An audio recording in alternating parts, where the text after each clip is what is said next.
El Partido Popular y Monago no acepta el haber perdido las elecciones europeas en la región y por eso denuncian a Guillermo Fernández Vara ante la Junta Electoral por un posible delito electoral.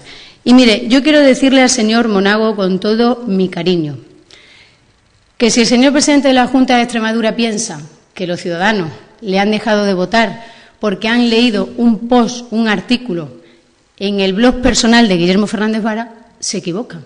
El señor Monago y todo el conjunto de asesores que tiene a su disposición. Los ciudadanos le han dejado de votar, señor Monago, porque usted hace 3 años que abandonó a los ciudadanos de esta tierra. Y lleva 3 años mintiéndole sobre la renta básica y no se la paga. Y lleva 3 años mintiéndole y debiéndole el copago sanitario a los pensionistas.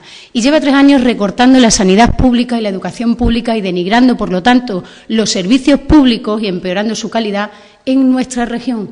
Por eso le han dejado de votar los ciudadanos. Los ciudadanos le han dejado de votar porque usted dijo que lo primero era el empleo, se olvidó del empleo y solamente ha generado 50.000 nuevos parados en nuestra comunidad autónoma. Los ciudadanos le han dejado de votar porque usted, señor Monago, hace 3 años que abandonó a los ciudadanos porque solo se preocupa de su pompa y de su boato mientras nadie soluciona los problemas de los ciudadanos. Y mientras que el Partido Popular y Monago siguen instalados en la agenda de la crispación, en embarrar la vida pública y la vida política en Extremadura, otros, los socialistas con Guillermo Fernández Vara a la cabeza, estamos inmersos en la agenda del cambio y haremos y estamos haciendo todo lo necesario por transformar Extremadura, por cambiar Extremadura y por solucionar los problemas de la gente, que en estos momentos son muchísimos. Ya hemos empezado nuestra agenda del cambio.